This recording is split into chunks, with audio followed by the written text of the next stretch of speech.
Bonjour à tous et merci, merci de votre présence, ce matin. Donc je suis Yamina Bellabassi, je suis en charge des relations extérieures à la SAT Science.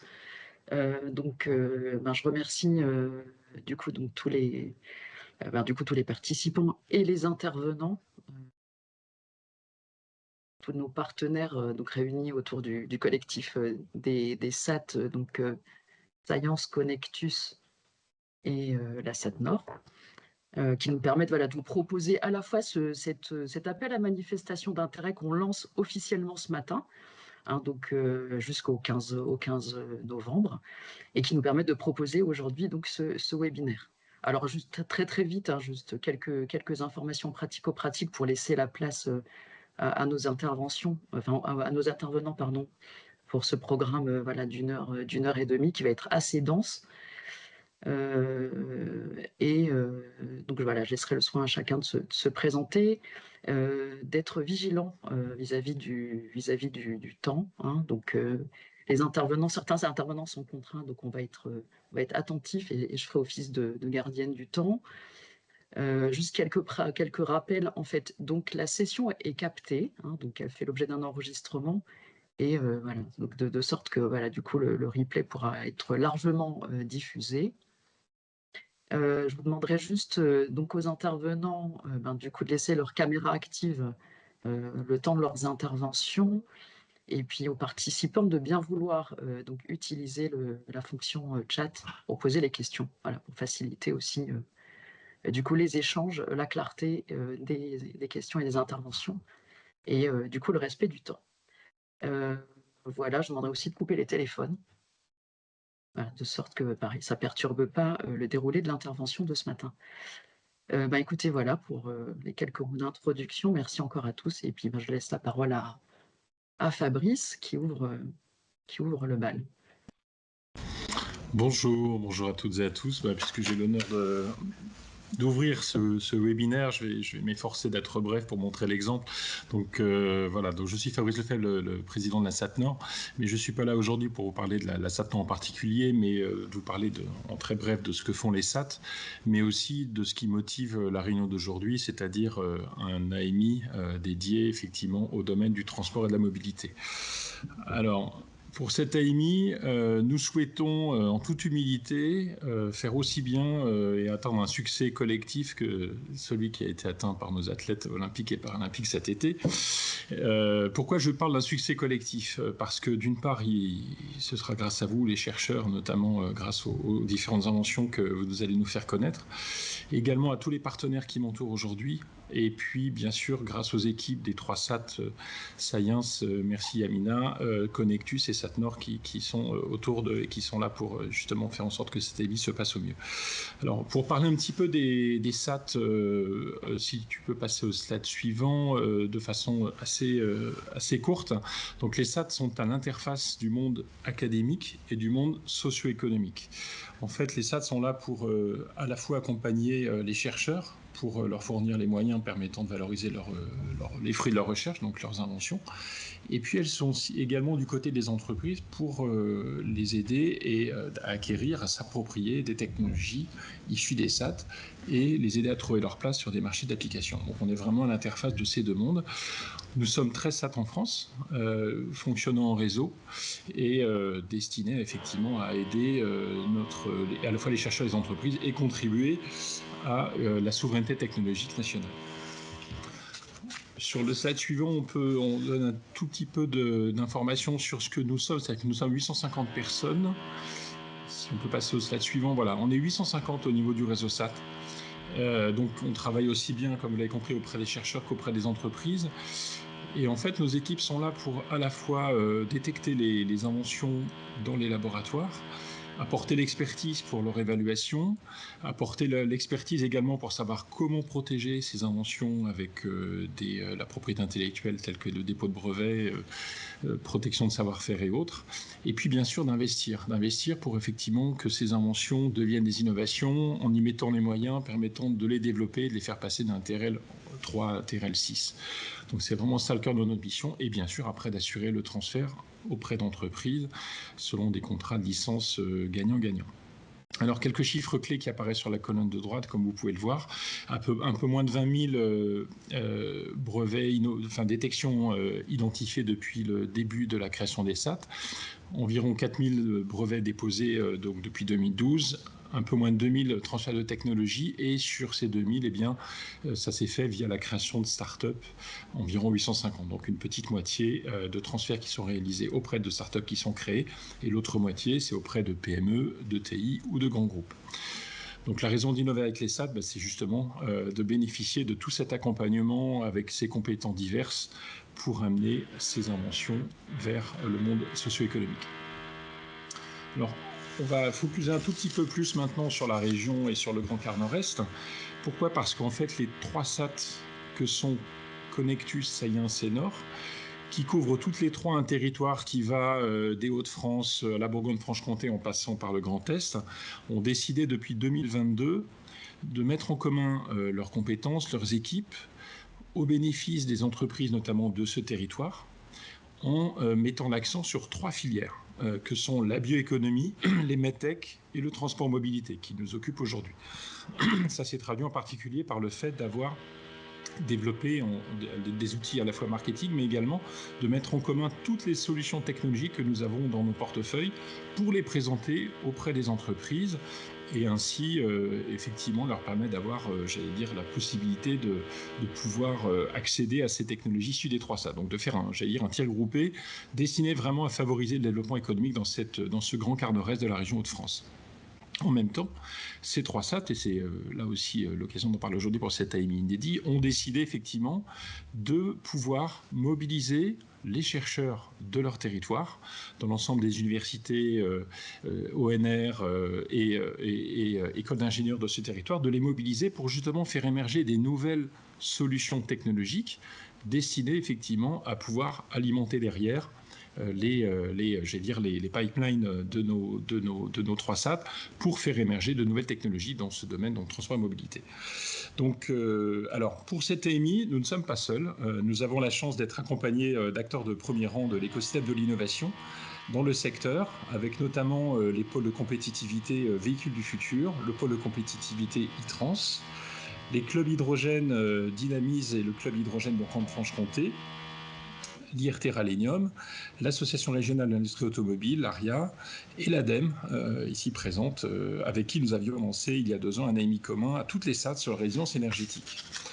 Donc je remercie aujourd'hui tous les partenaires d'avoir bien voulu participer effectivement à ce webinaire et de toute l'action qu'elles vont pouvoir conduire à nos côtés, tous les partenaires, pendant tout le suivi de cette AMI, jusqu'à la fin de celui-ci.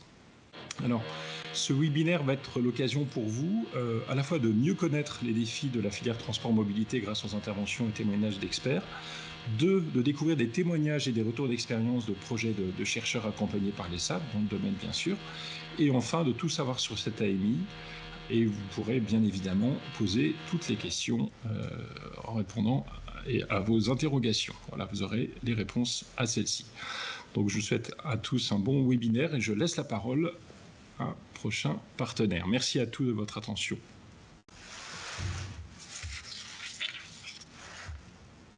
Donc à tour de rôle, je vais vous demander, du coup, partenaire de vous présenter, de rappeler du coup vos attentes vis-à-vis de cet AMI. On peut peut-être commencer par Bruno pour le pôle véhicule du futur. Oui, bonjour à toutes, bonjour à tous. Alors, le pôle véhicule du futur, c'est un pôle de compétitivité dont le territoire est situé sur les régions Bourgogne-Franche-Comté et Grand Est. Et en pratique, nous avons également des adhérents sur toute la France. Notre action se situe au niveau du développement économique, donc des entreprises. Et dans cet objectif, nous interagissons avec l'écosystème complet, incluant bien sûr les laboratoires publics et privés, d'où le partenariat avec la SAT, et des acteurs institutionnels, des collectivités et des entreprises. Donc, c'est pour ça qu'on est là et je remercie la SAT Science pour son invitation. Donc, l'innovation, c'est le cœur de notre métier, avec des horizons de mise sur le marché entre 2 et 3 ans et plus de 10 ans en cas de TRL bas pour des projets ANR, pour des projets Horizon Europe type ARIA, Research and Innovation Action. Et nous couvrons l'ensemble des thématiques utiles à la filière transport et mobilité. Et je n'ai pas cité automobile parce qu'en fait, l'automobile est un des secteurs du domaine transport et mobilité. C'est-à-dire qu'on travaille dans des domaines, dans des projets de camions, de pelleteuses, de bateaux, de drones, de vélos, de voitures, d'engins divers et variés. et aussi de toutes leurs briques technologiques. Et là aussi, ça peut faire un lien avec les travaux que vous pouvez vouloir proposer dans le cadre de cette AMI, puisque souvent, on a des briques technologiques qui peuvent s'appliquer à différents marchés, différents usages finaux en termes de véhicules. Et donc, nous, côté pôle, nous accompagnons des projets de façon variable selon les besoins, soit via une simple analyse lors d'une instance appelée comité d'expertise qui donne lieu ou non à une labellisation de projet. Et cette labellisation est un gage de qualité. Il y a un processus qui est normé. Soit c'est un processus, un accompagnement beaucoup plus complet avec des groupes de travail, des écritures de dossiers, le management de work package en interne par le pôle, voire le portage de projets au niveau européen. Et donc, l'animation des écosystèmes clés nécessite une action beaucoup plus engagée en termes de moyens et de temps passé, par exemple sur la filière batterie, mais également la filière hydrogène. Le PVF a beaucoup investi depuis 2016-2017 en accélérant son action d'animation. Et donc, je vais citer aujourd'hui l'exemple de la filière hydrogène avec donc le club hydrogène en Grand Est qui s'appelle Dynamise, et puis également ce que l'on fait sur la région BFC au travers du programme DEFI avec le club hydrogène Bourgogne-Franche-Comté.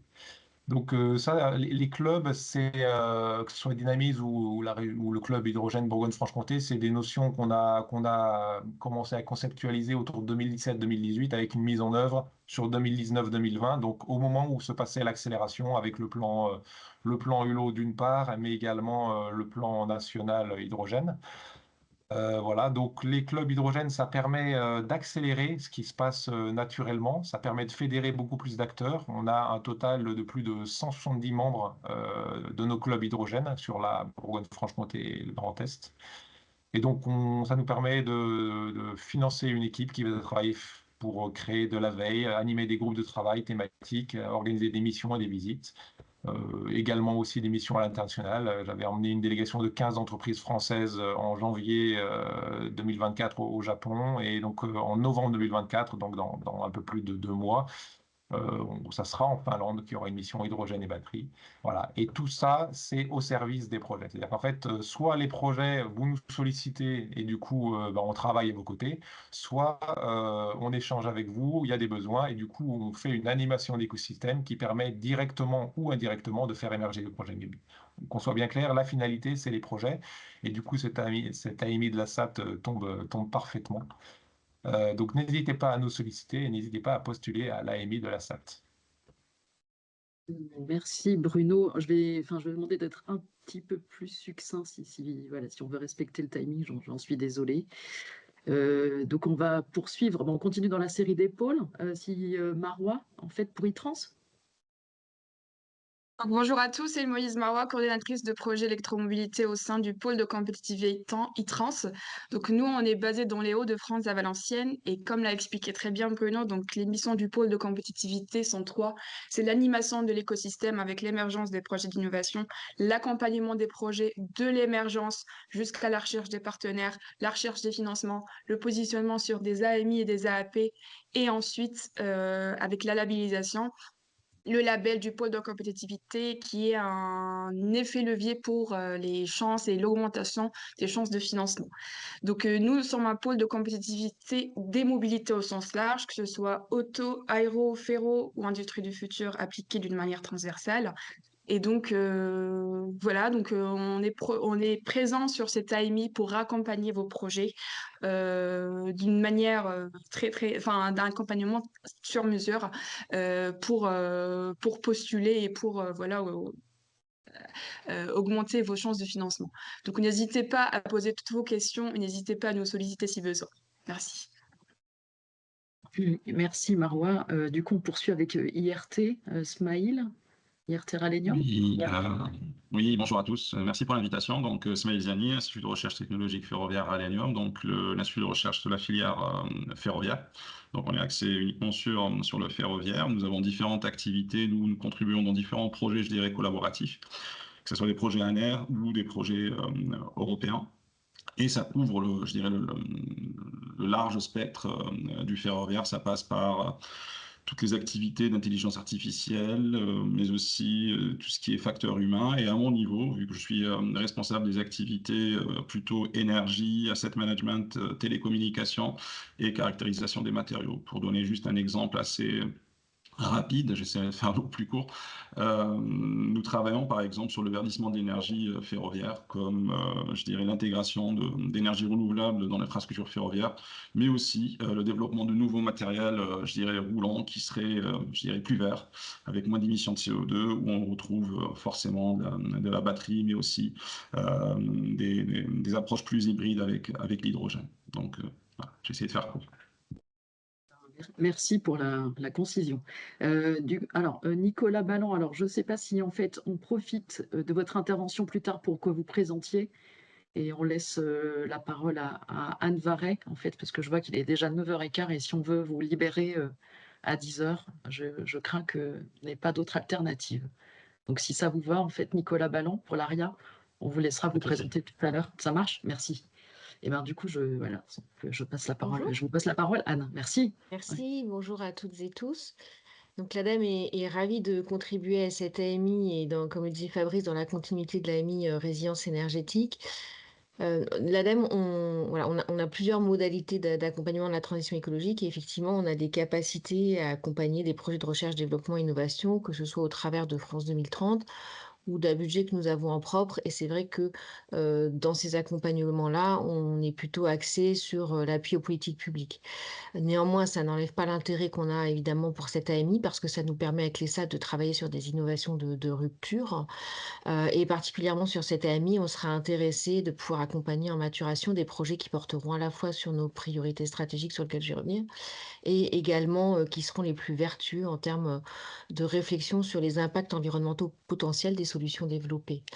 Peut-être rapidement, hein, j'essaie de ne pas être trop long, mais je pense que c'est important de vous rappeler aussi le cadrage dans lequel on est. On a quand même un cadrage européen qui est assez clair, à la fois sur la fin de vie des véhicules thermiques, voilà, qui sont amenés à disparaître, et également sur les aspects batterie et notamment les enjeux de recyclage, puisqu'il y a des objectifs de plus en plus forts sur les aspects de recyclage et notamment sur les aspects métaux rares. Enfin, autre élément, ce sont les stratégies hydrogène européennes et françaises. Et pour nous, vous voyez bien que du coup, l'AMI est complètement cohérent et vient en appui de ces stratégies. Tout ça, c'est un enjeu en fait d'amélioration de la souveraineté qui est un des objectifs du contrat d'objectifs et de performance de l'ADEME à venir. Donc du coup, par rapport à cette AMI, nous, on va avoir un regard très intéressé sur tout ce qui a trait, ce que j'évoquais au recyclage, alors que ce soit pour les batteries ou pour les piles à combustible, que ce soit sur des aspects de recyclage, d'augmentation du recyclage direct par la séparation et le tri, si tant est qu'il y a encore des innovations de rupture à faire sur l'hydrométallurgie. On voit également un enjeu à concevoir des batteries avec des nouvelles chimies qui soient moins chères, éventuellement en batterie sodium. Et puis, sur les piles à combustible, pour cibler là-dessus, sur le recyclage, évidemment, toute la gestion de la fin de vie. Et pour aller au-delà, des enjeux sur les packs de durée de vie et d'anticipation des difficultés, de diagnostic, etc. etc. Donc, vous voyez un enjeu recyclage global, recycler différemment mieux, pouvoir mieux extraire les métaux, à terme, pouvoir aussi plus facilement les réutiliser. Ça, c'est c'est la seconde fusée et qui est quand même aussi un sujet qui nous tient à cœur. Et puis, sur l'hydrogène, au-delà des piles à combustible, quelques spécificités, des enjeux de métrologie, pouvoir suivre les débits d'hydrogène, la qualité de l'hydrogène, ont des enjeux autour des capteurs. Et enfin, un sujet qui maintenant est bien connu de tous, la question des PFAS. Dans les packs PEM, il y a du fluor, et donc on s'interroge sur éventuellement la possibilité de substitution. Voilà, je m'arrête là pour pas être trop long, mais ça vous donne les grandes lignes des enjeux qui nous semblent importants dans un cadrage français et évidemment européen. Merci. Écoutez, merci Anne, merci d'avoir ouvert avec des perspectives déjà technologiques. Voilà ce qui fera une belle transition avec la séquence qu'on vous propose autour des technologies, marché des opportunités. Donc Raphaël Allier, si tu veux bien commencer, et puis on va. Merci Amina. Bonjour à toutes et à tous, Raphaël Allier, je suis chargé d'études marketing à Sat Science et pour introduire effectivement cette séquence sur les défis de la filière transport-mobilité. On a déjà abordé effectivement quelques enjeux au travers de vos différentes interventions. Globalement, pour présenter et introduire la filière transport-mobilité, C'est une filière qui fait face à de nombreuses mutations, qu'elles soient technologiques, industrielles ou de services, qui sont liées à la fois effectivement à la transition écologique et à la révolution numérique. On voit également l'émergence de véhicules qui soient automatisés ou connectés, et c'est une filière qui a été fortement affectée par la crise sanitaire. Et ces transformations profondes nécessitent des efforts d'intensification en matière d'innovation et de R&D. Et en particulier sur les mobilités routières, on va y venir, et sur les modes de déplacement qui soient plus respectueux de l'environnement et plus adaptés aux besoins des usagers. Le choix de cette filière transport-mobilité, il est apparu comme une évidence parce qu'il est fortement représenté sur nos territoires du quart nord-est, que ce soit dans les Hauts-de-France, dans lesquels on a toutes les futures gigafactories de batteries qui sont en train d'être construites ou qui ont déjà été lancées avec ACC, que ce soit dans le Grand Est, et également en Bourgogne-Franche-Comté, où il y a une filière hydrogène très très forte. Alors cette filière, effectivement, elle est décomposée. Il y a la filière automobile, que ce soit avec les constructeurs, les équipementiers, les sous-traitants et les acteurs de la mobilité. La filière ferroviaire, comme en a parlé M. Ziani, avec tout ce qui est transport à grande vitesse, métro automatique, tramway, APS, appareils de voie, etc. Et la filière aéronautique. Après, on peut également élargir à tous les objets de mobilité, micromobilité, quadricycles motorisés, trottinettes, vélos, etc. Aujourd'hui, en fait, nos trois régions, elles ont un poids économique considérable dans la filière transport-mobilité. Ça représente près de 180 000 emplois. Et les axes stratégiques à fort potentiel dans la filière du quart nord-est, on a identifié ces trois segments porteurs pour trois raisons. La première, c'est un fort tissu académique et une recherche publique de premier plan. Le deuxième, c'est un tissu économique et industriel très important. Et enfin, un écosystème de l'innovation riche qui cadre avec les stratégies nationales d'accélération fixées par l'État. Donc ces trois segments stratégiques à fort potentiel, ce sont les batteries pour véhicules électriques, le recyclage des véhicules et des batteries, et l'hydrogène décarboné. Si on s'intéresse à ce premier segment des batteries pour véhicules électriques, le développement rapide des besoins de stockage d'énergie par batterie, ça répond à deux enjeux principaux. À la fois l'électrification de la mobilité et à plus long terme, un soutien au réseau électrique pour pouvoir avoir un stockage important, notamment dans le cadre de production d'énergie renouvelable. Cette stratégie nationale d'accélération des batteries est essentielle parce que en fait, la maîtrise technologique de la production des batteries et de leurs cellules s'est appelée à jouer un rôle similaire à la conception des moteurs thermiques que l'on maîtrise depuis une centaine d'années en Europe. Aujourd'hui, les batteries représentent jusqu'à 40% de la valeur ajoutée du véhicule électrique. Et on a pu voir depuis la crise sanitaire des tensions, notamment sur le prix de nombreux métaux, que ce soit des métaux courants ou des métaux rares, nécessaires à la production des batteries, que ce soit le lithium, le cobalt, le nickel, et également sur les métaux nécessaires pour les motorisations électriques, les terres rares en particulier. Ces tensions ont fait naître des craintes de pénurie en termes de matières premières, et également des craintes de dépendance face aux pays asiatiques, qui sont les leaders dans le domaine. Du coup, il y a une multiplication des initiatives pour essayer de développer et de relocaliser des chaînes d'approvisionnement durable de la batterie, notamment en Europe, avec la fin de la vente des véhicules thermiques, comme en a parlé Mme Varret, d'ici 2035, et d'autres initiatives, comme par exemple aux USA, l'Inflation Reduction Act, qui encourage effectivement les investissements dans ce sens. On a aussi des politiques européennes qui encouragent la création de projets d'usines de batteries en Europe, dont 4 usines situées dans la région de France. Parmi les grands verrous qu'il y a à lever dans cette filière, ce n'est pas une liste exhaustive, mais c'est simplement effectivement pour vous donner déjà des premières pistes. Évidemment, c'est la réduction des coûts et la capacité à effectuer de la production de masse, notamment dans l'automobile, où effectivement on est dans une très grande série en termes de production. Développer les performances des batteries, que ce soit sur les critères de densité énergétique, des nouvelles chimies. Jusqu'à présent, les pays européens développaient des chimies NMC, nickel, manganèse, cobalt, Une chimie qui est en train de se développer effectivement sur les segments inférieurs, c'est la chimie LFP, lithium fer phosphate.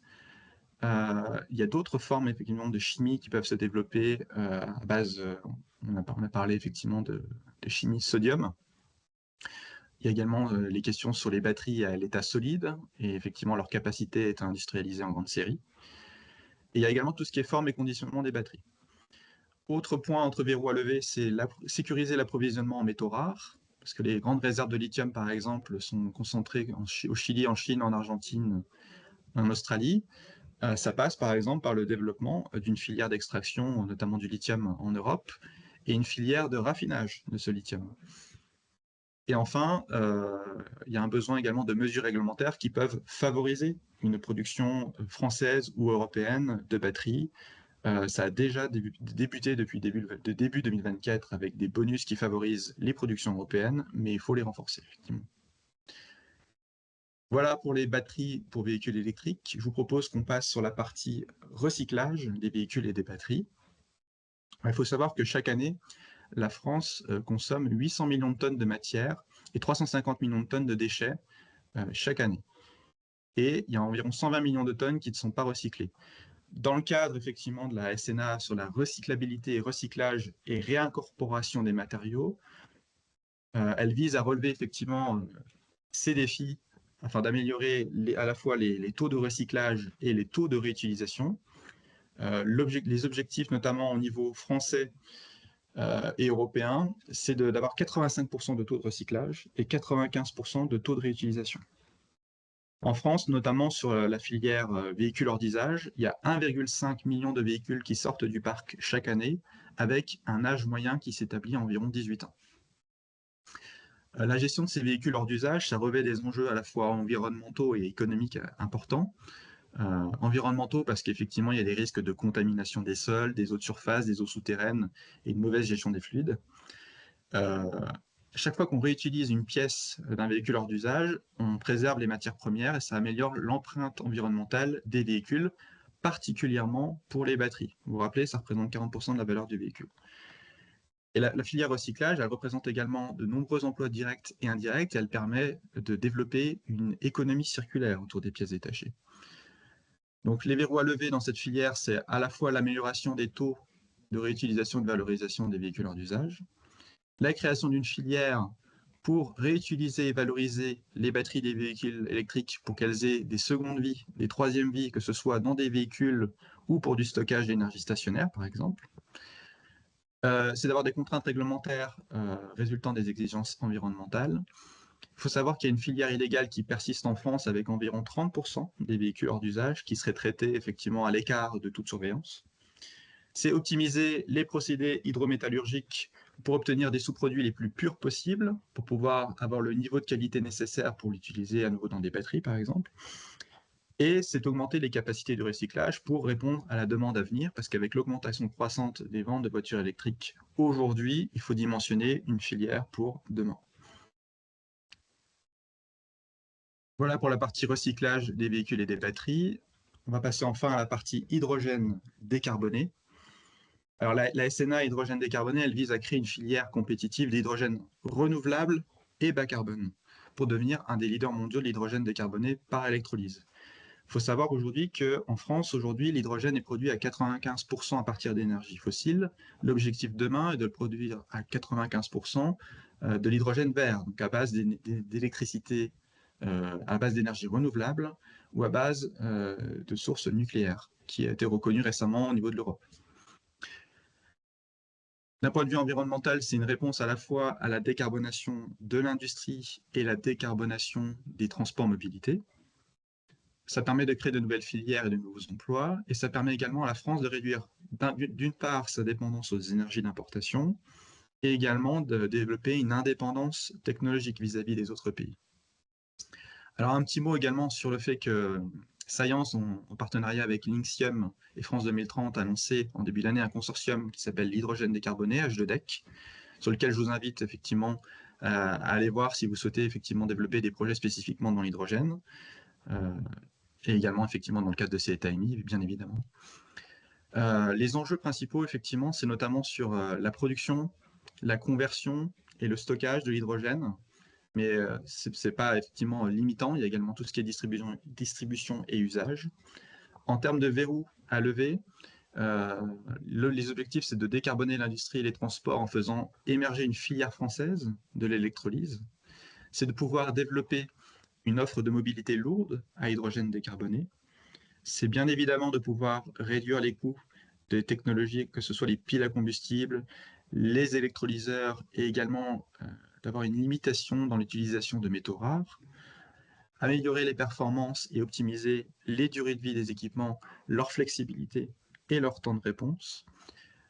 C'est également une nécessité de déployer des infrastructures pour accompagner notamment le développement d'un réseau de distribution de l'hydrogène, du stockage et des bornes des stations de recharge dans le cas des véhicules. Et enfin, bien évidemment, tout cela ne peut pas se faire sans le déploiement de flottes, que ce soit des taxis, des bus, des camions, pour pouvoir soutenir le développement de cette plateforme embarquée, que ce soit la pile, le réservoir, etc., et le conditionnement et la distribution d'hydrogène. Voilà pour cette première partie sur l'introduction des défis de la filière transport-mobilité. Je laisse maintenant la parole à Nicolas Balland de l'ARIA pour poursuivre effectivement autour de ces défis. Et également vous présenter, puisqu'on vous a un petit peu frustré sur la première séquence. Merci Nicolas. Bonjour à tous, donc Nicolas Balland, je représente l'Association régionale de l'industrie automobile Hauts-de-France. L'ARIA, c'est 27 ans d'existence, une association principalement composée d'industriels, automobiles, mais pas que. On a aussi des acteurs de l'off-road et aussi de la petite mobilité qui font partie du réseau. Notre rôle, c'est de fédérer, animer, accompagner les industriels dans leur compétitivité, leurs projets d'innovation, leur diversification notamment, sur 4 piliers, on va dire, sur un pilier R&D innovation, un pilier performance industrielle, excellence opérationnelle, un pilier international et un pilier emploi compétences, qui est un enjeu et un sujet important, surtout en ce moment avec l'implantation des gigafactories notamment. Dans le réseau, on n'a pas que des industriels, hein, on a des consultants, des offres de services, des offres de solutions de digitalisation, des laboratoires, des écoles, voilà, et on fédère tout ce tissu et on assure les mises en relation, l'accompagnement de projet.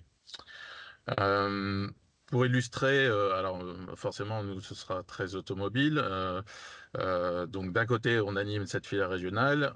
Au niveau national, on échange très régulièrement avec la PFA, la plateforme de la filière automobile et mobilité, comme peut le faire aussi le pôle véhicule du futur, hein, on a la représentation régionale. Plutôt que de réinventer ce qui existe et ce qui a été fait brillamment par la PFA, la DGE et le cabinet Roland Berger. Donc là, sur les slides, vous avez les liens qui mènent vers ces études. Donc une première source qui est le contrat stratégique de la filière automobile sur la période 2024-2027, qui a été signé le 6 mai à Bercy, et l'étude Roland Berger qui décrit les segments à fort potentiel pour le futur de l'automobile, l'étude diligentée par la DGE, la PFA et donc menée par le cabinet Roland Berger. On peut passer. Alors, il y a 4 grandes tendances, donc tout ça c'est repris des études, hein, auxquelles vous pourrez accéder en détail. Donc 4 domaines pour la croissance automobile: transition énergétique, tout ce qui est partie électrification des véhicules, transformation numérique, les systèmes d'aide à la conduite, tout ce qui est économie circulaire et bas carbone, et business adjacent, c'est, on verra en détail juste après, c'est tout ce qui est autour de la petite mobilité, les bornes de recharge, l'outil de production, etc. On peut passer. Alors sur la partie véhicule électrique et véhicule hydrogène, L'étude que vous pourrez consulter en détail a détecté 100 opportunités sur les nouveaux composants ou des composants où il y a encore matière à développer autour du véhicule électrique et véhicule hydrogène. Donc ici, vous avez 37 opportunités. Au total, sur tous les 4 secteurs, il y a une centaine d'opportunités qui ont été identifiées et vous pourrez accéder à 30 fiches qui détaillent les 30 segments les plus prometteurs, on va dire, pour développer le véhicule de demain. Donc, beaucoup de sujets autour du véhicule électrique, hein, les cellules de batterie, comme on l'a dit, hein, les batteries NMC. Donc, en Haute-France, la plupart des gigafactories produisent ou vont produire des batteries NMC. La 5e, Tiamat, ce sera du sodium-ion. Mais il y a la course au prix, hein, et donc le sujet de la chimie et le prix de revient de la batterie est un sujet important pour rester compétitif. La partie embarquée, perception de l'environnement, service aux usagers, aux automobilistes. Là aussi, il y a un gros sujet à développer sur la partie software defined vehicle, des systèmes de perception, de géolocalisation, de communication. Ce sont aussi des briques à fort potentiel qui vont nous mener vers le véhicule autonome, qui a été passé un peu en second plan suite à l'électrification de l'automobile, mais c'est encore une cible, le véhicule autonome, même si les grandes annonces ne sont que des entrefilés dans les articles, mais il y a encore de l'activité et des choses à développer sur ces sujets-là. On peut passer. Le 4e point, c'est un point important. Donc, pour les Hauts-de-France, la partie électromobilité, forcément, c'est un sujet d'importance. L'autre sujet d'importance pour la région Hauts-de-France, c'est tout ce qui est économie circulaire, remanufacturing, réutilisation, seconde vie, introduction de matériaux bas carbone dans les produits, recyclabilité. Ça, c'est des sujets qui sont très importants pour nous. En parallèle, il y a cet appel à manifestation d'intérêt qui nous réunit aujourd'hui, mais j'en profite pour glisser un petit mot sur des gros fonds qui sont disponibles dans la région Hauts-de-France, qui est le Fonds pour une transition juste, qui est vraiment axé sur ces sujets-là d'économie circulaire, de création de filières, de transformation de filières. Donc c'est vraiment un sujet important pour nous en région Hauts-de-France. On peut passer. Et donc, tout ce qui est marché adjacent, donc tout ce qui est solution de recharge, ravitaillement, petite mobilité, véhicules alternatifs, on va dire, les véhicules commerciaux. Voilà, c'est un peu particulier, la mobilité lourde ou l'agromachinisme, par exemple. Et tout ce qui est aussi la partie production qu'on verra après sur un slide particulier. Alors, de ces 100 opportunités, l'étude a pris en compte 2 facteurs, l'accessibilité du marché pour les acteurs de l'industrie et l'attractivité du marché européen, avec des critères de pondération que vous pourrez voir dans l'étude. Et ça a permis de classer ces 100 opportunités et d'en retirer 30 qui ont été spécifiquement détaillées dans l'étude Roland Berger. Et qui nous vont bien, du coup, hein, tout ce que vous voyez là, hein, tous les cercles, les disques les plus grands sont vraiment les secteurs à développer.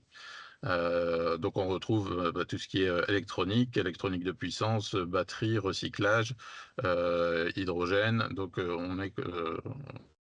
l'appel à manifestation d'intérêt colle bien avec les enjeux de la filière auto. Passer. Alors, je ne vais pas rentrer dans le détail, hein, mais là, on a la liste des 30 opportunités. Tout ce qui est électrification, alors on parle beaucoup de batteries. Le sujet de la production de batteries, de leur chimie, etc. C'est un sujet cœur, mais il ne faut pas oublier tout ce qui est autour de ça. Un véhicule électrique, c'est pas qu'une batterie, comme vous le savez.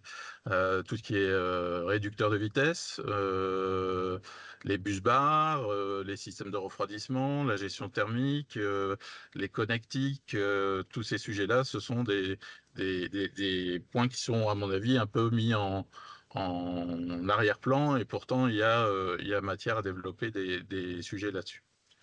La partie hydrogène, alors nous en région on est moins, on peut revenir sur la slide d'avant. La partie hydrogène, nous on est moins concernés en région de France. Cellules de batterie, on en a parlé, et puis tout ce qui est ADAS, etc. Il y a des projets de recherche qui travaillent notamment sur tout ce qui est V2X, perception de l'environnement, perception augmentée, avec certains labos en région. Passer. La partie économie circulaire, ben, encore une fois, pour nous, c'est quelque chose de très important. Raphaël en a parlé, tout ce qui est traitement des VHU, démantèlement, réutilisation, remanufacturing, refabrication de pièces, tout ce qui est matériaux bas carbone, comment on peut les intégrer ou charger des plastiques avec des matériaux issus de fibres naturelles, par exemple. Ça, c'est des sujets sur lesquels on travaille, nous, actuellement, avec plusieurs industriels. La partie service annexe, hein, tout ce qui est véhicule, moteur électrique de vélo, boîte de vitesse vélo. On travaille beaucoup avec Valeo en région de France qui développe le New Mobility Center sur tous ces sujets-là. Donc, un centre de R&D intéressant. Sur la partie hydrogène, je n'ai pas cité aussi, mais on a OP Mobility sur les réservoirs hydrogène haute pression, qui a son centre technique à Venette, près de Compiègne. Donc, pas mal d'activités autour de ces sujets-là. Je peux passer. Donc, au-delà, donc l'étude Roland Berger s'attache, fait un focus sur la partie véhicule et puis les quelques services annexes qu'on a vus. Nous, on a des sujets importants aussi pour la compétitivité de nos entreprises, c'est la digitalisation de la production. Donc on a quelques projets là en cours avec des labos, notamment sur la maintenance prédictive, sur la data science, sur les solutions immersives, sur un sujet qui est moins techno, mais c'est sur le transfert de compétences qui utilise ces sujets-là.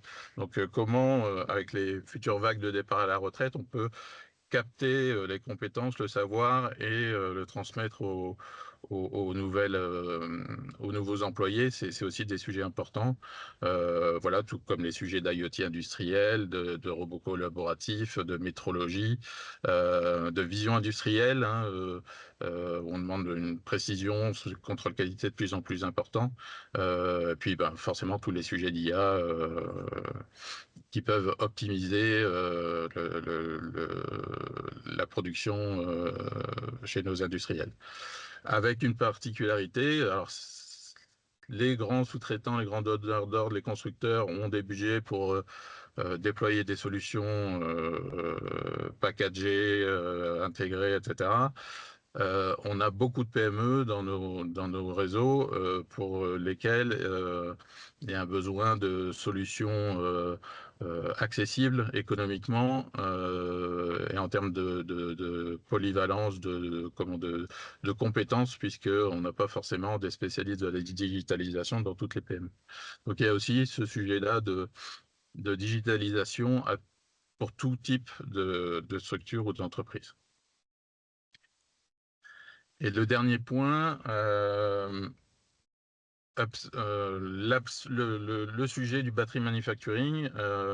Alors, en région de France, on accueille 5 Gigafactory, on accueille les acteurs amont de la partie matériaux, CAM, pré-CAM, etc. On accueille les acteurs du recyclage, plusieurs, et le constat est que toutes les machines spéciales, l'outil de production vient principalement de Chine et de Corée. Et donc, on parle de souveraineté, hein, que ce soit pour les matériaux ou pour la production, mais il nous reste une dépendance pour tout ce qui est équipement pour le battery manufacturing ou pour toute la chaîne de valeur. Donc, une alliance qui s'est créée, à laquelle a adhéré l'ARIA et la région de France, donc Upsell, qui vise à développer une alliance pour le battery manufacturing européen, pour développer sa souveraineté, et donc qui regroupe des laboratoires, des universités, des industriels, des centres d'essai, des fabricants de machines, pour essayer pour développer une filière machine spéciale pour le battery manufacturing en Europe et acquérir une certaine souveraineté. Upsell est très actif sur les projets Horizon, donc voilà, il y a du potentiel derrière ça. On va voir sur les slides juste après. Un peu la répartition, pour vous donner une idée de la production de cellules dans le monde, hein. On reste des petits poussés à l'échelle mondiale. Cependant, sur la slide d'après, tous les projets de Gigafactory qui sont recensés en Europe vont générer d'ici 2030 un investissement de 150 milliards d'euros sur ces machines spéciales. Donc, plutôt que de les acheter en Chine et être dépendant de leurs machines, de leurs solutions de maintenance, etc., voilà, il y a cette opportunité de travailler sur la production de cellules, enfin l'outil de production pour ces cellules. Et je crois que ce sera le dernier slide. Les États-Unis ne sont pas plus avancés que l'Europe sur ce sujet-là. Et donc, il y a un pont qui se fait déjà entre Upsell et les États-Unis, puisque les prévisions d'investissement sont quasiment les mêmes qu'en Europe, 150 milliards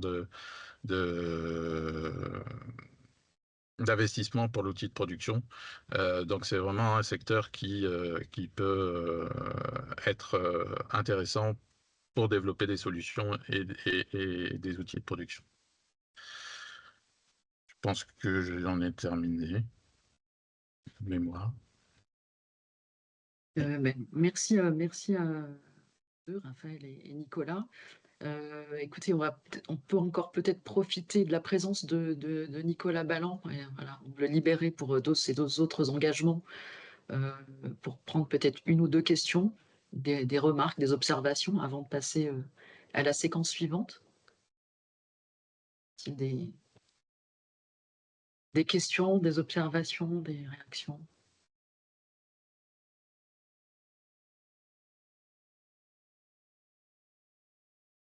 S'il n'y a pas de besoin particulier, mais encore merci à vous deux. Et on va passer du coup à la séquence, au troisième temps de ce webinaire, donc au travers d'illustrations de projets accompagnés par les SAT. Je remercie effectivement les équipes de recherche voilà, qui vont nous présenter leurs projets. Et voilà, du coup, donc des projets à différents stades et de maturité et de voie de valorisation. On verra ce que ça veut dire tout à l'heure. Donc, on va passer la parole, je crois que c'est Monsieur Videt maintenant qui commence. Avec voilà, le projet Commando. Merci. Oui, merci pour l'introduction. Bonjour à tous. Donc, je suis effectivement Arnaud Videt, je suis enseignant-chercheur à l'Université de Lille. Et je vais vous parler du projet Commando qui est né de l'issue de travaux de recherche menés au laboratoire L2EP, laboratoire d'électrotechnique et d'électronique de puissance, suite auquel m'est venue l'idée que les résultats obtenus pouvaient être protégés et valorisés. Et par l'entremise du service valorisation de l'université, je suis donc entré en contact avec la SAT Nord.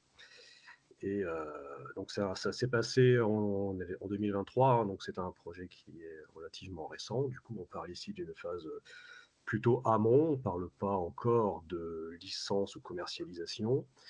mais plutôt d'une preuve de concept qui est validée en simulation, mais vouée à progresser, à maturer et à montrer tout son intérêt sur une démonstration expérimentale. Sur la diapo, donc voilà pour les logos université 2EP. Donc je ne vais pas m'attarder sur l'intitulé, mais plutôt peut-être sur une slide de contexte ici.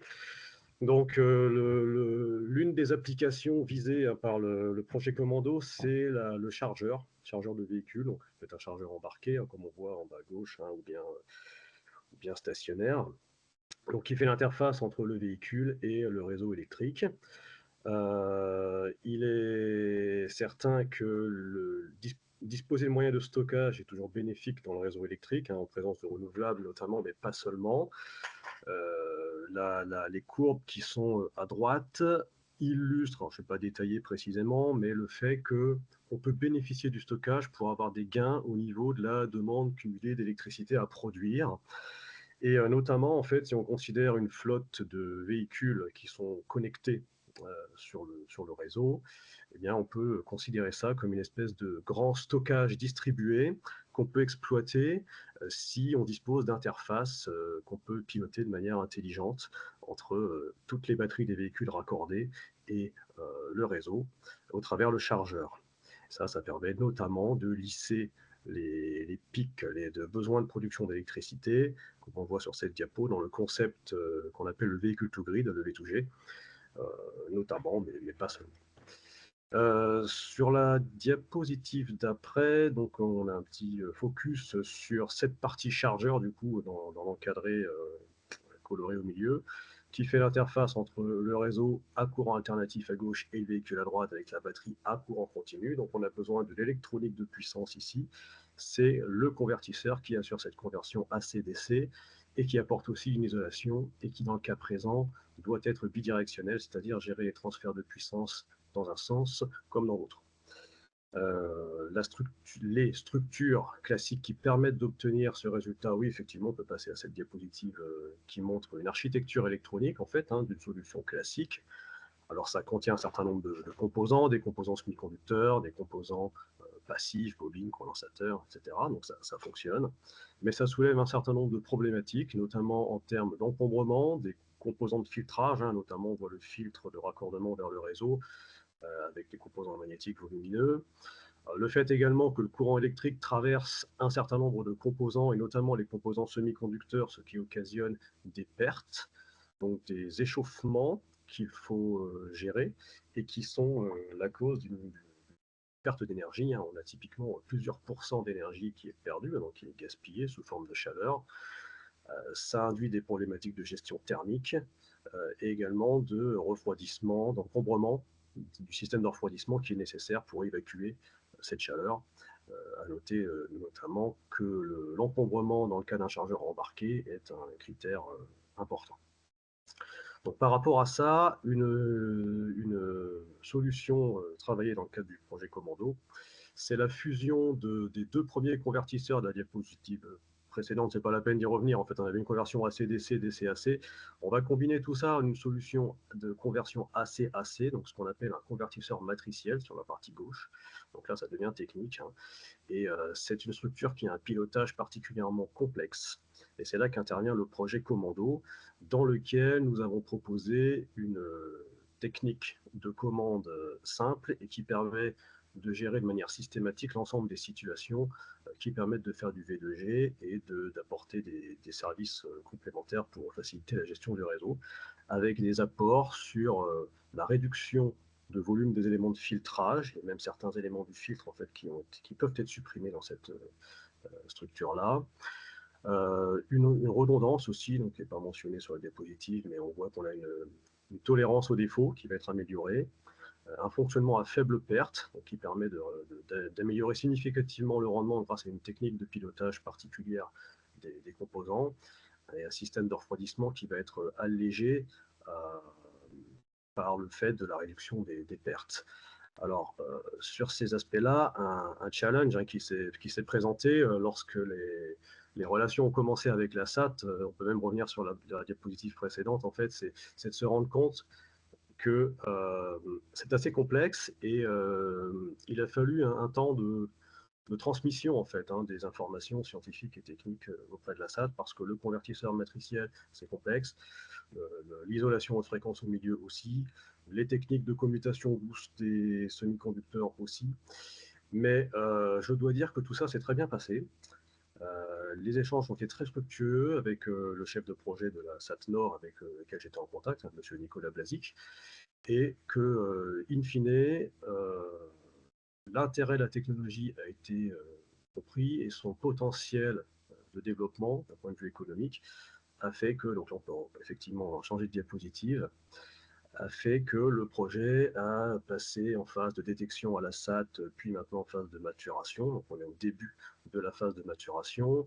Un brevet a été déposé. Un certain nombre d'entreprises ont été contactées pour sonder le marché. Des interviews ont eu lieu. Alors moi, en tant que chercheur, je n'ai pas participé à l'ensemble des investigations de la SAT, mais à certaines interviews tout de même qui m'ont permis de constater effectivement des marques d'intérêt de la part d'un certain nombre d'industriels. Donc ça, c'est intéressant pour l'avancement des activités de recherche et leur futur, avec un intérêt majeur qui est que ce projet est financé pour une enveloppe ici de 240 000 €, avec notamment la possibilité qu'on va avoir de passer à la phase de prototypage, qui est toujours un petit peu délicate au laboratoire, parce que c'est de l'ingénierie plus qu'un développement purement recherche. Et là, on va pouvoir faire appel à de la sous-traitance, et également bénéficier d'un ingénieur qui sera recruté sur ce projet pour suivre les spécifications, le développement du prototype, les phases de réception, de validation et de test. Voilà. En parallèle, sur la diapositive suivante, ces relations avec la SAT ont également été l'occasion de participer à d'autres AMI, notamment un appel de la Société nationale d'accélération TAS, où le projet a été lauréat et financé à hauteur de 155 000 €. On a également été lauréat à un AMI du CD2E pour l'éco-transition des entreprises, qui mettra à disposition des moyens de test lorsque le prototype sera réalisé et accompagne également dans les actions de communication et de mise en relation avec les industriels de la région. Nous sommes également en lien avec EDF qui offrira aussi des capacités de test du prototype dans des autres conditions proches de celles d'un véritable réseau avant l'éventuelle commercialisation au sein du laboratoire de recherche des Renardiens. Voilà, donc la suite de ce projet, c'est donc le recrutement qui est en train de se faire d'un ingénieur maturation pour le développement du prototype, les tests en situation réelle une fois que le prototype sera réalisé, la poursuite des échanges de marché, bien entendu, et puis on espère les licensing par la suite. Voilà, donc j'espère avoir été suffisamment concis. Je vous remercie de votre attention et je suis prêt à répondre si vous avez quelques questions sur ce sujet. Exactement, merci M. Vinet. Qu'est-ce qu'on peut prendre une ou deux questions?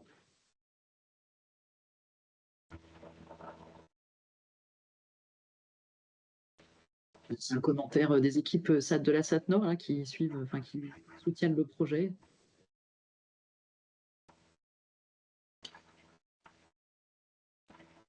Ouais, Nicolas, je vais prendre la parole. Nicolas Blazic, je suis chef de projet qui accompagne le projet. Merci déjà à Arnaud pour cette intervention et cette belle présentation du projet. Comme il a dit, effectivement, il y a eu pas mal d'échanges en premier lieu sur la prise en main de la technologie côté de la SAT. C'est une technologie qui était très complexe, donc on a eu vraiment pas mal d'échanges sur la prise en main de la techno. Et ensuite, j'ai envie de dire que tout s'est déroulé, pas comme sur des roulettes, mais quasiment, quoi. Arnaud est très impliqué dans le projet. C'est un plaisir de travailler avec lui quotidiennement. Et on espère que la phase de maturation se passera très bien. L'ingénieur maturation est en phase de recrutement et devrait arriver d'ici un mois et demi. Et le prototypage devrait continuer, devrait commencer en tout cas par la suite, quoi. Donc c'est un très beau projet, on espère de trouver un industriel pour le licencier et que tout ça fonctionne bien. Nicolas pour ces commentaires. Du coup, si vous pouvez en profiter pour répondre aux questions. Donc il y a alors 2 questions. J'imagine que votre solution est meilleure que celle utilisée aujourd'hui, parce qu'elle est moins encombrante. Et la deuxième, auriez-vous une idée de combien de kilos ou litres vous arrivez à avoir en moins? Voilà, du coup, élément de performance. Donc Oui. si vous pouviez répondre, merci. Oui, merci pour cette question. Alors effectivement, hein, j'ai parlé de l'encombrement comme critère clé. C'est quelque chose qui reste à évaluer, c'est-à-dire qu'en termes de quantification, on va améliorer ce qu'on appelle la densité de puissance, donc la puissance qu'on est capable de transférer dans un volume donné de convertisseur. Donc pour la même puissance, le volume étant plus petit, on va améliorer cette densité de puissance. Maintenant, c'est également un compromis avec les pertes. Donc, ça ne va pas toujours. La gestion thermique et la densité de puissance peuvent être des objectifs antinomiques. Donc, on va essayer de mettre le curseur au bon endroit en fonction des besoins aussi des partenaires industriels qui pourront être identifiés sur ce projet. C'est-à-dire qu'on peut améliorer le volume, mais en n'étant pas totalement sur un rendement idéal, ou l'inverse. Donc il y a un petit curseur à placer, et donc je ne peux pas encore quantifier, mais bien sûr, l'un des objectifs majeurs, c'est l'amélioration à la fois du rendement et de la densité de puissance. Et donc, on saura, une fois le convertisseur réalisé, jusqu'à où on a pu pousser les performances.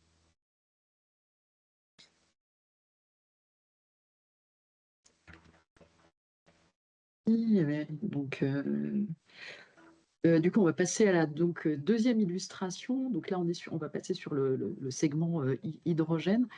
Et donc, un projet accompagné par la Science, donc Sébastien Fèvre.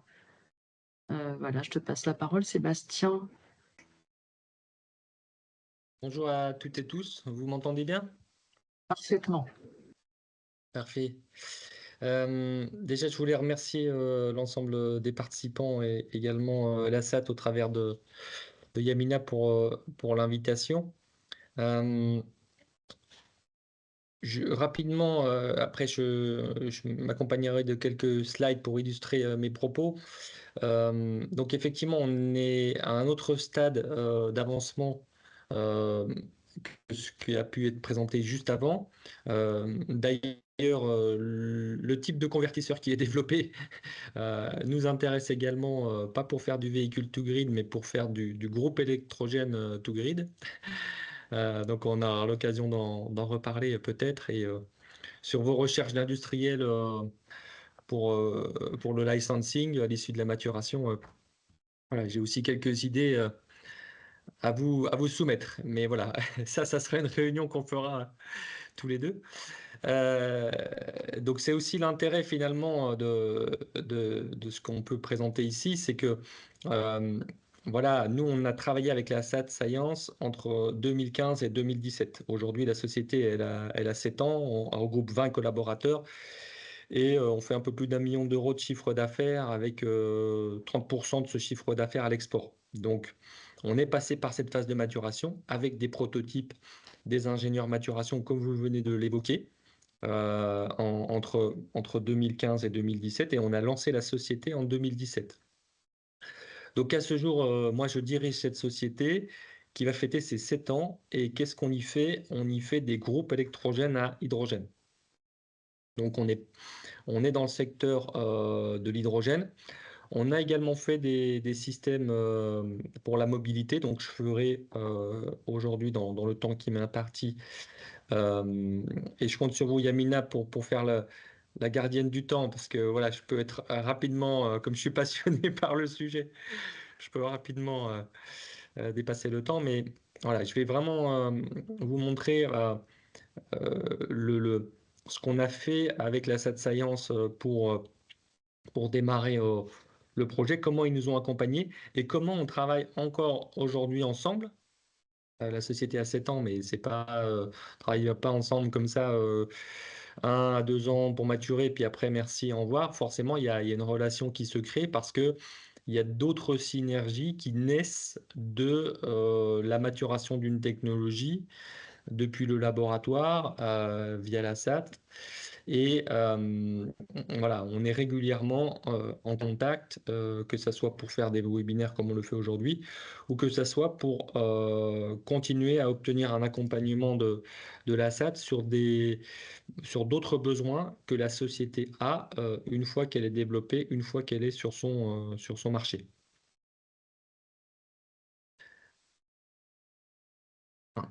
Alors, je vais partager mon écran. J'espère que ça va fonctionner.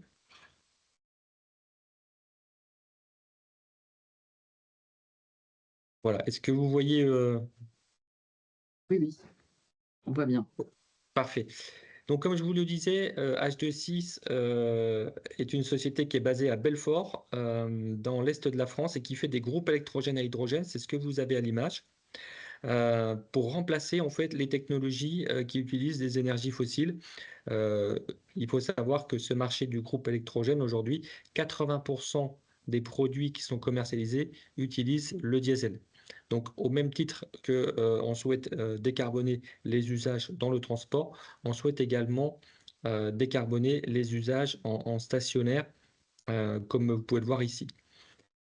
Donc, je passe assez rapidement sur notre raison d'être, qui est bien évidemment de faire en sorte de transmettre une planète dans laquelle on a, je dirais, agi pour limiter les effets du changement climatique et faire en sorte que le Mont Blanc voilà, reste blanc.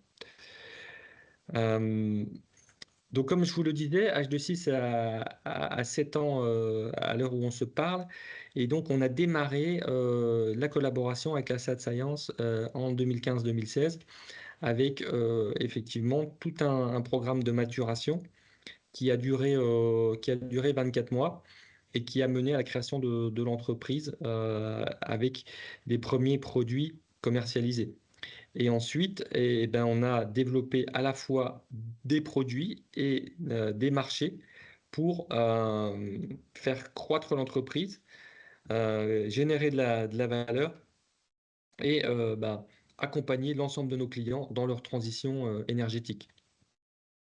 Donc ça passe bien évidemment par voilà, un travail de communication sur la technologie, de développement et de co-développement avec des clients et d'interaction toujours avec le monde académique pour continuer à faire du développement technologique et garder une avance.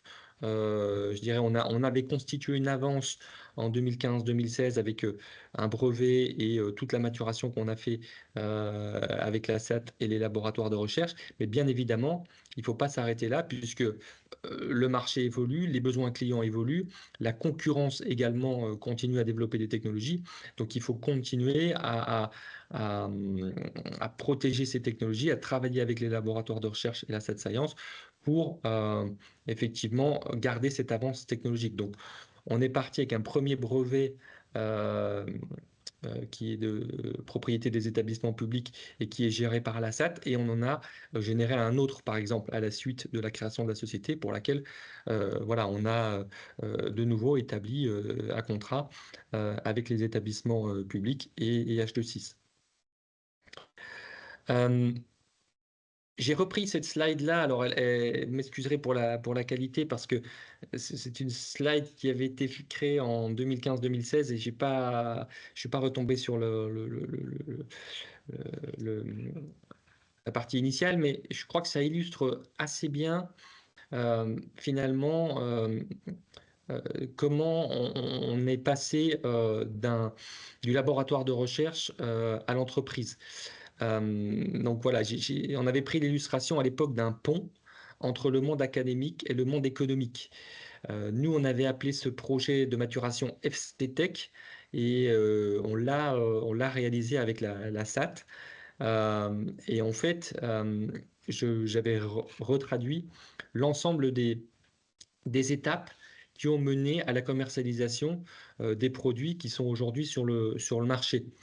Et clairement, voilà, on a eu un accompagnement financier, on a eu un accompagnement stratégique de la SAT Science, de la mise à disposition également de services support comme des services achats, des services RH, etc., qui ont permis de sécuriser le démarrage de l'entreprise en faisant l'ensemble des étapes que vous voyez en dessous, de la recherche fondamentale et technologique, en allant jusqu'au test, à la certification et à l'industrialisation des produits. Donc, clairement, ça permet voilà, de faciliter ce passage, hein, que si on n'avait pas ce pont-là, ben, voilà, ça serait beaucoup plus long et beaucoup plus difficile. Mais là, il y a vraiment, je crois que c'est ça qu'il faut garder en tête, cette image de pont entre le monde académique et le monde industriel. Voilà. Bon, bien évidemment, je voulais vous parler des cofondateurs, puisque ça fait partie aussi de l'histoire, c'est-à-dire que moi aujourd'hui je suis président de la société, je la dirige avec l'ensemble des collaborateurs, mais j'ai démarré avec des enseignants-chercheurs pour le coup de différentes universités, l'université Gustave Eiffel, l'université de Franche-Comté, et avec des gens qui sont reconnus dans le secteur de l'hydrogène par rapport à la qualité de leurs recherches fondamentale et académique. Et donc, cette association-là, elle a permis également de constituer une équipe forte dès le démarrage. Et aujourd'hui, ben, ces cofondateurs, ils ont toujours une action dans H26, de manière indirecte via une holding, puisque on a rentré aussi des investisseurs financiers, donc on a aussi dû structurer la gouvernance de la société. Mais pour donner des exemples assez concrets, bah aujourd'hui, on a une veille technologique et une veille des technologies, pardon, une veille technologique internationale qui est faite par l'intermédiaire de ces associés. Et également, on va retrouver du conseil dans le cadre de nouveaux développements et d'une feuille de route R&D qu'on met à jour régulièrement au niveau de la société. Donc, il y a toujours, c'est pas qu'un apport au démarrage avec de la connaissance et un brevet. Comme je vous l'ai dit, c'est vivant et ça, ça évolue depuis la maturation jusqu'à aujourd'hui, 7 ans après. L'ensemble des contributions qui peuvent être apportées par les personnes du monde académique. Sébastien, je suis désolée, je vais devoir te presser Oui, parce qu'on a encore 2 témoignages et ça encore une marche. dernière séquence. Mais Voilà. Alors, merci. voilà, je vais avancer un tout petit peu pour voilà, faire voilà, expliquer que l'apport de H26, notamment dans le cadre de l'AMI dont on parle, on travaille nous principalement sur des équipements qui sont liés à la mobilité, ce qu'on appelle la mobilité spécifique ou off-road, avec de la nacelle élévatrice à hydrogène pour des chantiers, avec de la semi-remorque frigorifique à hydrogène. Ça, c'est une première mondiale sur la base des développements des technologies qu'on a fait avec la SAT, et également d'autres véhicules, que ce soit pour la poste ou pour les ouvriers municipaux que vous voyez à l'image. Donc tout ça, en fait, ça contribue à développer la filière hydrogène française et européenne euh, pour pouvoir décarboner voilà, notre société et faire prospérer notre industrie et notre économie. Voilà. Je reste disponible s'il y a des questions, bien évidemment, par l'intermédiaire de Yamina qui a mes coordonnées, si vous souhaitez en savoir plus sur comment on a travaillé avec la SAT Science, ou si vous avez des projets à nous soumettre en termes de collaboration. Voilà, je vous remercie pour votre attention. Merci Sébastien. Et puis bon, donc juste pour rappeler quand même que vous êtes bien soutenu aussi par voilà, du coup, les autres partenaires qui sont autour de la table et le pôle véhicule du futur notamment et les clubs hydrogène. Voilà, les clubs hydrogène, le pôle véhicule du futur, la région Bourgogne-Franche-Comté, l'État, l'Europe, France 2030. Voilà, Ouais, on a on va fait pas ça tous les avec citer, beaucoup, mais beaucoup, beaucoup de partenaires. Voilà, elles sont ils sont dans la slide. J'ai pas pu tout vous présenter, mais je les remercie, toutes les personnes connectées. Je vois qu'il y a Bruno. Voilà, merci à tout le monde. du coup, vos coordonnées seront dans la slide également. Donc, s'il y a peut-être encore peut-être une question avant de passer aux deux autres témoignages. Donc, s'il n'y a pas de questions. On passe du coup alors à deux autres exemples, deux autres illustrations de projets accompagnés par les SAT et on passe du côté alsacien avec Monsieur Paul, si vous voulez bien, avec le Oui, projet bonjour à tous. OptiSource. Vous m'entendez bien? Très bien. Super. Bah, on peut passer à la slide juste la suivante pour commencer. Donc, ouais. Donc, bonjour à tous. Donc, je m'appelle Théophile Paul. Je suis docteur ingénieur en génie électrique.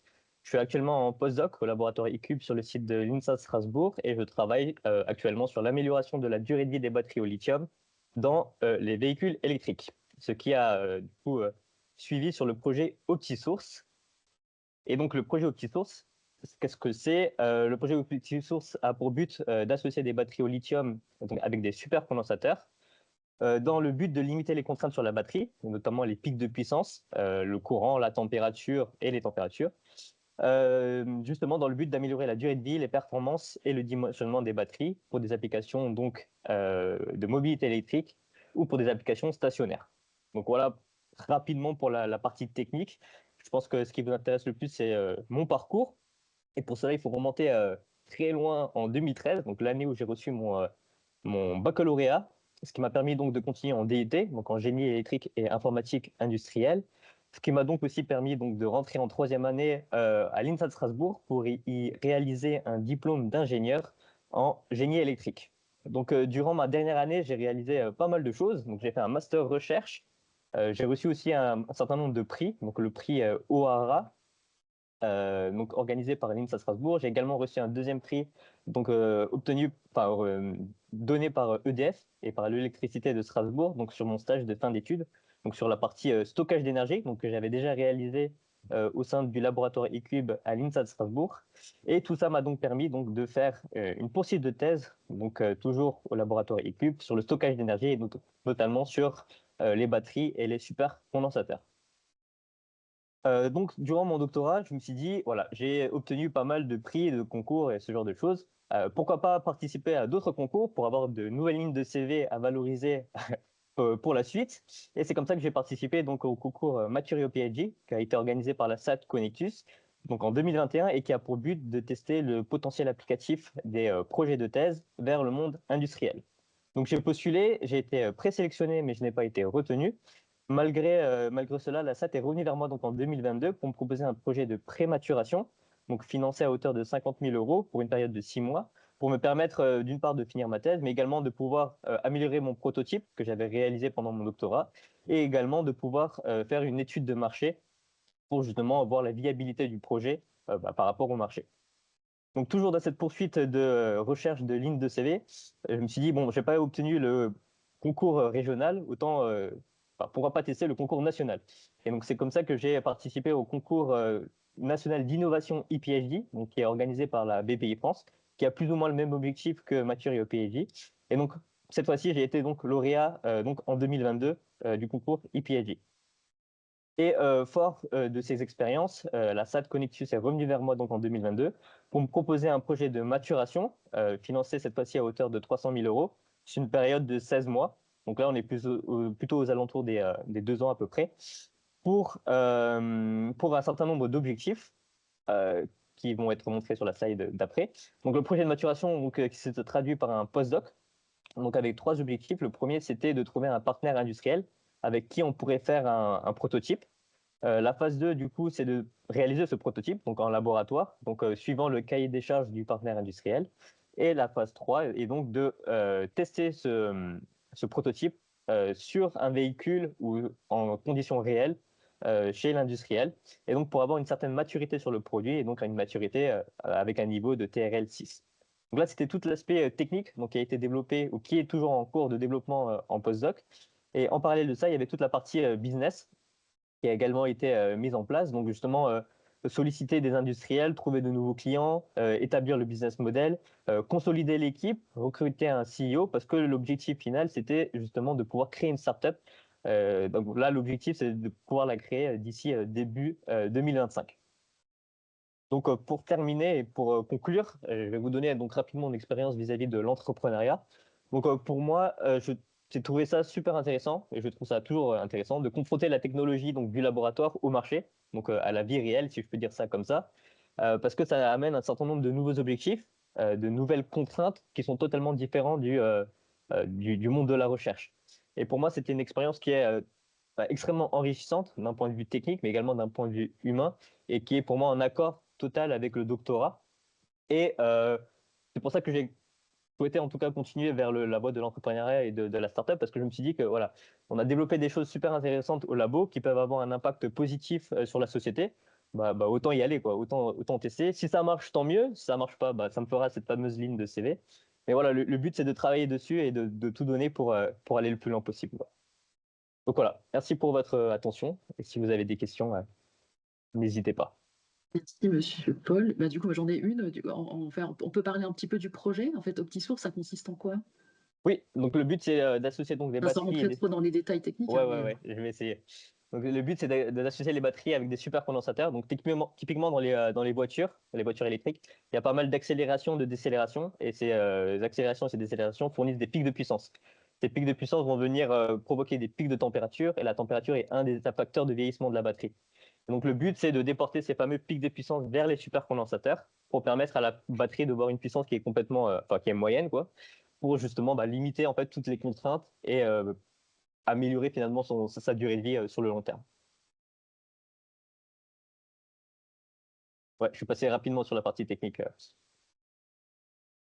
Merci en tout cas pour la concision. Donc je ne sais pas s'il y a des questions, sinon on passe à l'autre témoignage, l'autre illustration. C'était Connectus avec le projet Ingelec. Alors, monsieur Parpette. Oui, bonjour à tous. Bonjour à tous, donc Thibaut Parpette, moi je suis maître de conférence en plasturgie à l'INSA de Strasbourg et je réalise ma recherche à l'Institut Charles Sadron du CNRS, également à Strasbourg. Donc mes activités de recherche, elles tournent autour de la formulation, le développement de matériaux thermoplastiques. Et donc aujourd'hui, je vais vous parler du projet Ingelec et du partenariat qu'on a en cours avec l'ARSAT Connectus. Donc l'origine du projet Ingelec, c'est la thèse d'Adel Kars qui a démarré en 2020, donc il y a maintenant 3 ans. C'est un projet de thèse en partenariat entre l'INSA de Strasbourg et l'IMT Nord-Europe à Douai, et dont le but c'était de développer des charges électroconductrices à base de PEDOT. Donc pour les non-initiés, le PEDOT c'est un polymère qui a la particularité d'être conducteur électrique pour les thermoplastiques. Donc très honnêtement, le point de départ qu'on avait, c'était de se dire il y a des tensions sur le marché du cuivre, il y a des problèmes d'approvisionnement, il y a plein de bonnes raisons pour essayer de voir s'il serait possible dans certains cas, pas tous évidemment, mais dans certains cas de substituer le cuivre par un matériau plastique qui serait électroconducteur, qui s'affranchirait de charges métalliques ou de charges carbonées type nanotube de carbone ou noir de carbone. Donc c'est pour ça qu'on est parti sur cette stratégie, donc d'essayer de développer au labo, de synthétiser nous-mêmes un polymère électroconducteur, le PEDOT, et d'ensuite de venir le mélanger avec une matrice thermoplastique conventionnelle pour in fine obtenir un matériau qui soit un polymère capable de transporter des électrons électroconducteurs. Donc dans le cadre des travaux d'Adel Karst, on a très rapidement obtenu une preuve de concept dans une matrice thermoplastique, en l'occurrence le PO. Donc on avait rapidement un matériau conducteur électrique. On a ensuite réalisé l'optimisation de la synthèse, essayé d'améliorer notre solution pour arriver jusqu'à des tests de mise en forme et de conductivité électrique. Donc, si vous pouvez passer, je pense, à la slide suivante. Je vais essayer d'être rapide. Donc, à la fin des travaux, on savait qu'on avait de bons résultats, des résultats intéressants. On avait des idées d'application, mais le saut entre le laboratoire, les bons résultats en laboratoire et un transfert de technologie, bah, le gap, finalement, il est quand même assez important. Et donc, c'est là que l'aide de la SAT Connectus a été précieuse. Donc, comme précédemment, Adèle, la doctorante, a participé au concours Mature Your PhD, organisé par la SAT Connectus, qu'elle a obtenu, hein, où elle a été lauréate. Donc il y a eu plusieurs avantages à ça. Alors, c'est la formation du porteur à l'entrepreneuriat. C'est également le fait de devoir s'habituer. Alors, le Mature Your PhD, c'est le doctorant qui présente. Mais il faut aussi finalement pour le chercheur qui accompagne se poser les bonnes questions de comment vulgariser sa solution, de comment apprendre à pitcher sa solution. Donc ça, c'est pas forcément des choses qu'on fait toujours au laboratoire et ce concours de la SAT, il nous a permis de nous poser de bonnes questions. Et donc ensuite, suite à ce concours, on a été sélectionné et accompagné par la SAT Connectus dans le cadre de ce qu'on appelle une prématuration. Donc c'est un projet pour nous qui va s'étaler sur 8 mois, donc qui va se terminer fin octobre, et donc avait pour but de détecter le potentiel de notre technologie pour pouvoir ensuite basculer sur une maturation qui est en cours de préparation. Donc pour ça, on a été accompagné par la chargée de projet Anaïs Liégeon. Et donc les différentes étapes, hein, cette collaboration, moi le témoignage que je peux faire, c'est que cette collaboration a été fructueuse et très intéressante pour nous du côté laboratoire. Tout d'abord sur la partie propriété intellectuelle. On peut penser parfois que parce que on a de très bons résultats en labo ou qu'on fait des choses innovantes, on va forcément pouvoir faire du transfert de technologie, mais déjà il faut dépasser l'étape étude de brevetabilité et de savoir comment des fois on a des choses qui sont innovantes, qui n'ont jamais été faites, mais qui ne sont pas brevetables. Donc ça nous a permis déjà de se remettre un peu les idées en place par rapport à tout ça, et c'est un travail que tout seul au labo, on n'est pas des ingénieurs brevets, on aurait eu du mal à le faire. Donc le premier point, c'est vraiment cette partie propriété intellectuelle et étude de brevetabilité. Le deuxième point, c'est l'accompagnement en passant par des prestataires ou pas, étude de marché et de voir où notre solution, en fonction des caractéristiques de notre matériau, via les différentes prises de contact qui ont été faites par la SAT avec différentes entreprises, quels sont les besoins des différents marchés, quels marchés on pourrait cibler. Donc là aussi, nous, ça nous permet de retravailler notre solution, de réfléchir différemment la recherche qu'on fait. Donc ça a été très, très intéressant. Ça nous a permis de capitaliser les connaissances qui ont été produites lors du doctorat d'Adèle et de capitaliser aussi les ressources humaines, puisqu'on a pu garder le doctorant et son savoir-faire en question sur un poste d'ingénieur. Et donc enfin, ça nous permet de faire une montée en TRL en passant de la matrice qu'avait utilisée lors des travaux sur des matrices beaucoup plus industrielles telles que le polypropylène. Donc tout ça, c'est dû à des échanges qui ont eu lieu entre la SAT et de potentiels industriels intéressés qui nous ont permis d'aller d'augmenter les PRL et d'aujourd'hui d'essayer d'aller vers une preuve de concept laboratoire lors de la maturation. Voilà, j'espère que j'ai été clair et voilà, je peux répondre à vos questions.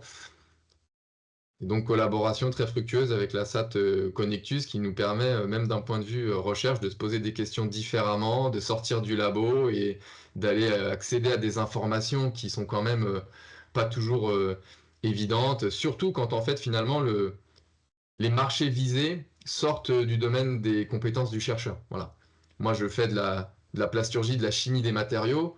J'ai développé un matériau. Si demain, il se retrouve dans une pile à combustible, je suis très loin d'avoir une vision globale de l'ensemble des différentes piles à combustible existantes et de où notre solution pourrait être intéressante. Et donc là, le travail avec la SAT et Connectus était très précieux. Donc il y a une question. Donc on parle beaucoup aujourd'hui de déchets plastiques et recyclage. Est-ce que cela est une contrainte dans votre projet? Je laisse déjà ouais, très bonne question, merci. On nous pose en effet tout. Je poursuis, voilà, comme ça, voilà. Donc est-ce que vous envisagez et comment vous envisagez la fin de vie de ce produit. Donc effectivement, on est au cœur du sujet de l'AMI. Donc merci pour la question et Monsieur Parpet, voilà, je vous laisse répondre. Oui, alors c'est une question qu'on a souvent. Donc le matériau qu'on développe est un matériau thermoplastique, hein, donc qui par définition est recyclable. Voilà. Donc on n'a pas, de ce point de vue-là, notre solution elle peut être également intéressante. Très bien. Bah, écoutez, encore merci pour. Donc, s'il n'y a pas d'autres questions, je suis désolée, on a un petit peu dérapé sur le timing. Il nous reste une dernière séquence, et non des moindres, puisqu'il s'agit de présenter effectivement du coup l'AMI et voilà, de vous donner l'opportunité voilà, d'aller peut-être un petit peu plus loin dans la manière dont les SAT peuvent vous accompagner. Même si voilà, on a essayé au travers des différentes illustrations de vous montrer comment les SAT peuvent intervenir. Et effectivement, quels sont voilà, les différents types de projets, quelles sont les différentes trajectoires des projets sur les différentes thématiques voilà, qui nous intéressent dans le cadre de cette AMI. Donc, s'il n'y a pas de questions, ben, je vais demander à Aude Yardin et Audrey Giraud de bien vouloir voilà, nous présenter du coup l'AMI qui est lancée aujourd'hui. Alors, je ne sais pas, donc c'est Aude ou Audrey, je ne sais plus laquelle des deux commence. Allô, allô? Oui, alors normalement, c'est Aude qui démarre. Eh bien, Aude, alors. Merci à toutes les deux.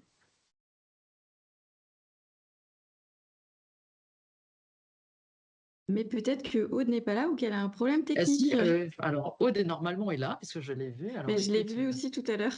alors, est-ce que, Aude, tu es parmi nous?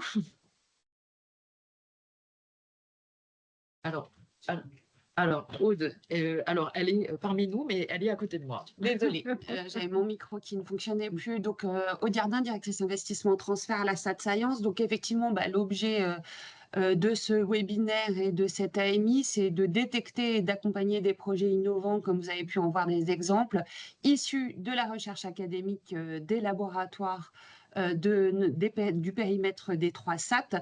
Donc, les chercheurs concernés et les équipes de recherche peuvent être des consortiums de recherche. Si vous avez des résultats à protéger, que vous êtes intéressé par le transfert de technologie, surtout que vous souhaitez que vos résultats puissent bénéficier au monde socio-économique et puissent être utilisés, vous pouvez candidater à cette AMI. On peut passer à la slide d'après. Donc, comme je vous le disais, cette AMI vise les laboratoires de Hauts-de-France, du Grand Est et de Bourgogne-Franche-Comté. Le transfert de technologie se perd sur la propriété intellectuelle et donc du coup il faut que la propriété, mais alors ça on vous accompagnera pour étudier les copropriétaires de vos résultats, bien évidemment auprès des SAT, et il s'agit d'accompagner la montée en TRL de vos technologies, donc de faire de la prématuration et de la maturation comme vous en avez pu avoir les exemples, pour viser le transfert in fine et intéresser la création d'entreprises ou des sociétés existantes. Audrey, je te laisse prendre le relais sur... Oui. Alors, donc, Aude vous a parlé en fait des critères d'éligibilité. Une fois que ces critères sont validés par la SAT, vous allez passer dans une deuxième phase qui est une phase de sélection, au cours de laquelle votre projet va être analysé sous différentes dimensions. Et en particulier, on va vérifier bien évidemment que le projet répond à un besoin industriel ou à un besoin du monde socio-économique. Dans le cadre de l'AMI, on rappelle un petit peu les grandes thématiques. On est sur les batteries pour véhicules électriques, le recyclage des véhicules et des batteries, tout ce qui est hydrogène décarboné. Donc ça, c'est ce qui vous a été présenté par Raphaël Allier. Et puis Nicolas Balland a reprécisé quand même sur la partie du monde automobile, tout ce qui était lié aux capteurs, la digitalisation de la production et tout ce qui est le travail sur l'outil de production. Donc n'oubliez pas ces grands verrous et ces grandes thématiques. Dans un deuxième temps, nous, on va vérifier les perspectives de valorisation à court terme.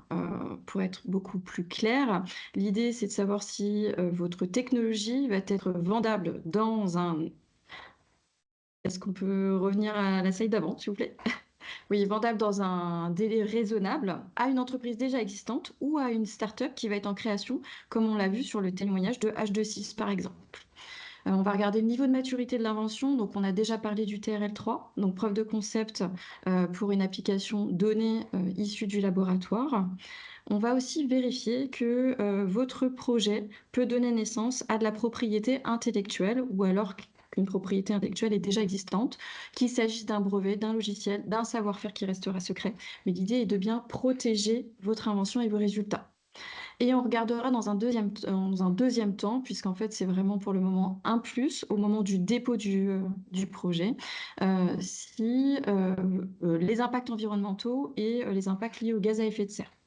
Alors je vous rappelle aussi qu'on est sur une durée maximale de projet d'environ 24 mois, et on peut passer à la slide d'après parce que ça a des conséquences sur la nature de l'accompagnement qu'on peut vous apporter. Donc évidemment, en maturation, une fois que votre projet est sélectionné, vous allez passer sur une phase de maturation, donc d'investissement de la SAT, au cours de laquelle la SAT va vous accompagner sur l'achat de consommables, hein, donc on va financer entièrement l'achat de ces consommables, et on va aussi permettre une dépense sur la partie du personnel qui sera dédié au projet. Donc ça vous a été présenté tout à l'heure, en particulier par Arnaud Videt sur le projet Commando. Donc on investit plus particulièrement sur des techniciens, des ingénieurs, des postdoctorants, mais pas sur des doctorants, puisqu'on dépasserait la durée maximale autorisée par les SAT sur les financements. Voilà. Et donc après, on finance aussi des prestations techniques, réglementaires. Ça peut être des prestations aussi, on a parlé de l'impact environnemental, ça peut être des prestations liées à des analyses de cycle de vie, par exemple. On intervient aussi pour financer des études de marché en complément des analyses qui sont menées en interne par les business développeurs et les analystes marketing. Et puis, bien évidemment, on prend en charge des frais de propriété intellectuelle, hein, qu'il s'agisse de logiciels, pareil, brevets, etc. C'est nous qui nous en chargeons de cette partie-là. On prendra aussi en charge vos frais de mission, les déplacements, bien évidemment sur justificatif. Alors, on peut passer à la slide d'après, hein, on est sur la zone processus. Donc, comment faire pour postuler? Dans un premier temps, vous téléchargez le dossier de candidature sur le site que vous voyez ici, donc ami-transport-mobilité.fr. Vous vérifiez bien que votre dossier est éligible sur la base du règlement qui est aussi téléchargeable et vous complétez la lettre d'intention qui est aussi téléchargeable bien évidemment en ligne. Vous envoyez cette lettre d'intention avant le 15 novembre, ce qui fait que ça va nous permettre en fait de faire l'évaluation en particulier de l'éligibilité via un comité de présélection. Et vous aurez une réponse sur cette première partie qui vous sera donnée au plus tard le 15 décembre 2024. Et sur la base de cette réponse, si cette dernière est positive, vous allez entrer dans la phase de sélection que je vous ai décrite précédemment, qui permettra à la SAT de vous accompagner, donc entre autres sur les aspects de copropriété, comme en a parlé Aude tout à l'heure, et de vous accompagner aussi sur le montage d'un dossier pour une présentation au comité d'investissement et obtenir donc un investissement financement de la SAT, de l'ensemble des SAT, pardon. Voilà, j'ai fini. Alors, je pense qu'il y a les contacts après derrière, peut-être. Alors oui, juste un commentaire quand même pardon. sur les phases. Oui. Merci Audrey. En fait, juste rappeler qu'effectivement, du coup, les partenaires en fait, voilà, qui se sont présentés à tour de rôle vont voilà, du coup, intervenir également dans les phases de sélection des projets, ouais. voilà, d'évaluation, Tout à fait. voilà, et donc aussi accompagner les projets, hein, c'est ce qu'on attend d'eux, évidemment, eu égard à leurs compétences, expertise et aussi moyens, hein. Donc c'est aussi l'intérêt de la dynamique de cette AMI transrégionale. Voilà, je crois qu'on a fait le tour. Je suis désolée puisqu'on a un peu dépassé le temps voilà, que nous avions réservé dans vos agendas ce matin. Donc s'il n'y a pas de questions, bah, écoutez, on vous propose de lever cette séquence, enfin d'arrêter, voilà, du coup.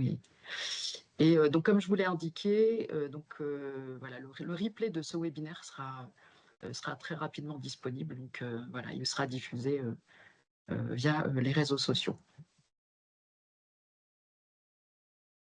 Donc voilà, donc il n'y a pas de questions. Je propose qu'on se quitte.